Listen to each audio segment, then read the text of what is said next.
Hello, আসসালামু আলাইকুম।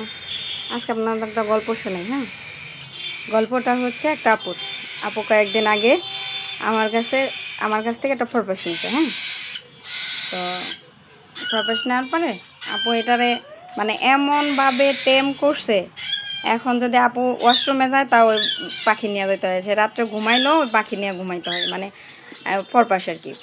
তো এখন আপুরে ছাড়া ঘুমায়ও না, খায় না, ঘুমায় না, কোনো কিছুই করে না, সারাটা দিন সাথে সাথে থাকে। এখন এত টাইম হয়েছে যে আপু বিরক্ত হয়ে এখন আমারে বলতেছে যে আপু তুমি এই পাখিটা নিয়ে যাও, হয় তুমি একবারে নিয়ে যাও, না হয়তো তুমি সেল দিয়ে দাও। তো আমি বলছি যে না, এতগুলা টাকার পাখি এভাবে তো নেওয়া যায় না, তো আমি এইভাবে নিব না। হ্যাঁ, দেন খাওয়ার জন্য কি করতেছে।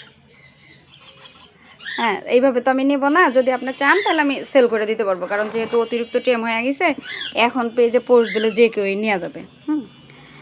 পরে আপু বলতেছে আচ্ছা ঠিক আছে, তাই দেখেন যদি ওইভাবে হয় তাহলে বেঁচে দেন। হ্যাঁ, তো ভালো কথা।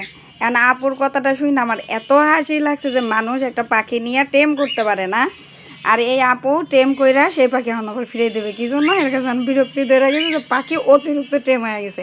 মানে পাখি এখন আপুরে ছাড়া মানে ঘুমায়ও না, সে রাত্রে দুপুরে সবসময় সে আপুর সাথে চিপকা থাকবো, খাঁচায় তো থাকবোই না, খাঁচায় থাকলে নাকি অনেক চিল্লাপাল্লা করে, সে সারাদিন তার কাঁধে থাকবে। এই জন্য আপু দিয়ে দেবেন। আপনারাই বলেন যে এই আপুরে আমি কি বলবো বলেন।